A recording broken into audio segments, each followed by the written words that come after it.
Welcome to the fourth Super Mega Vlog for Power Rangers Super Mega Force. And man, oh man, Wild Force. One of the most underrated seasons of the show was in full display this week with bringing back the Animarium and the Red Lion Zord. Now, does this mean that there isn't a city of Turtle Cove anymore?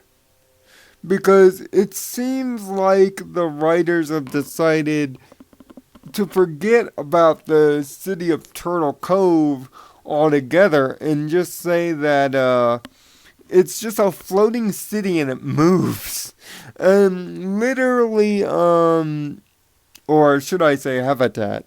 And that the Rangers had to circle the world like 2.25 times in order to find it, which I found that rather silly. But of course it's Power Rangers, so I kind of ignored it. And the fact that they brought back the Animarium and brought back the whole idea of the Wild Zords being connected to the Wild Force powers, which was a nice nod to continuity! You mean the writers actually give a damn about the Power Rangers continuity over 20 years?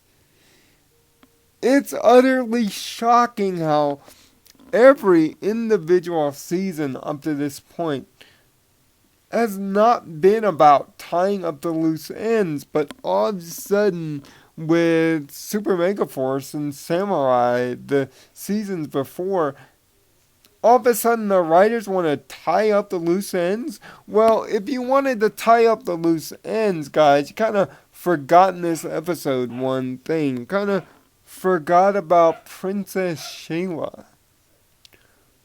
If the Wild Zords are needed again, I don't care if it's even one. Doesn't the continuity state that Princess Shayla would be awoken from her slumber in this sense? The Red Lion Zord, which nice redesign, guys, of the Red Lion Zord, by the way. Shouldn't Princess Shayla be reawoken because the Red Lion is running around?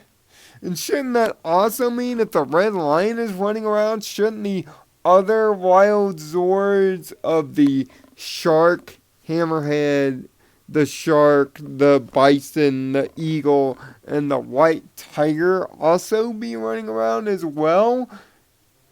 In an effort to address continuity, fellas, let me give you some writing 101.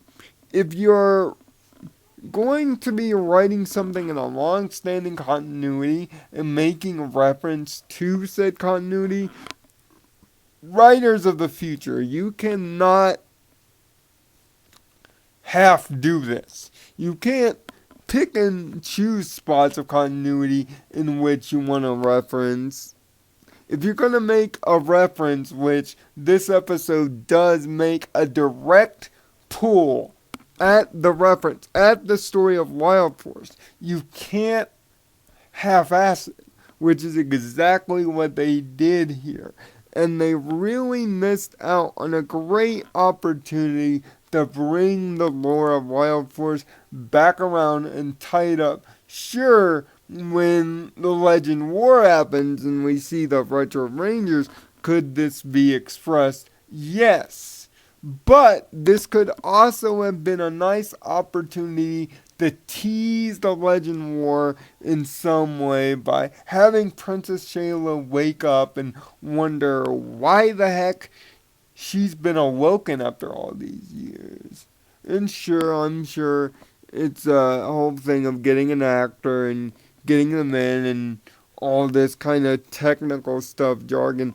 But we as classic fans would have appreciated that added little bit of a continuity nod and And seeing that Noah is kind of in Cole's spot in this episode really shows they really gave a darn about the continuity of Wild Force, but they didn't tie it up all the way.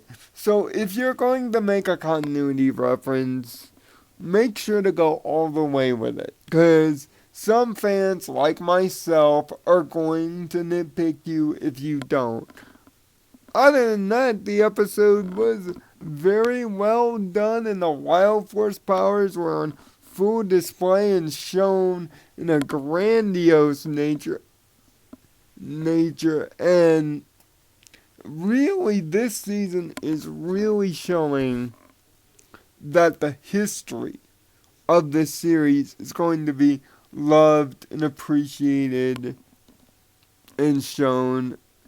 And there was this little thing between Gia and Jake, kind of hinting at the fact that he likes her and all that stuff.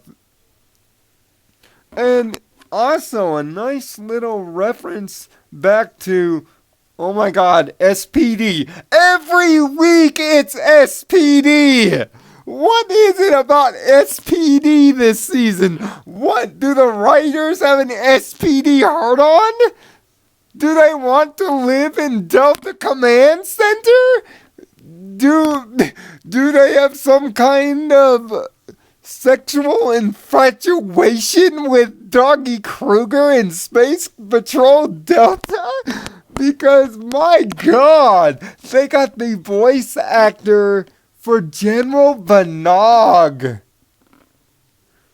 from the episode Shadow in SPD. They got the voice actor for him to play the role of this general in the Armada, which, my god, why not just hire John Toohey while we're at it and have him voice a character or two, since you're having such a we love SPD? Hold on. You put SPD in every episode. I mean, honestly, I don't know what I'm going to name this vlog, but it's probably going to be something SPD related, because it's starting to get disturbing, okay? It's uncomfortable now. This is the 4th week in a row you guys have referenced SPD. Okay, we get it. SPD was badass. I'm not gonna sit here and deny it. As a Power Rangers fan, it was probably my favorite Disney season. But my god, let SPD rest for a week. I get these guys were awesome, but it's not an every week occurrence. We've got to make some reference to SPD. There's 19 other seasons you can reference. Jesus Christ and Latter-day Saints, calm down with the SPD stuff. This season is great, but if I get enough SPD overload, I might as well rewatch the season of SPD and review it at this point. Because I'm going to need to know everything. Calm down with that. We have a great original idea, and you're bugging it down with ideas from a season that was 8 seasons ago. My god, if you want SPD, do a sequel season. I would love that. Just don't make the sequel season here. Until next week, it's always morphin' time in Code Equestria. Thanks for watching. And thanks for caring. Really. Thanks.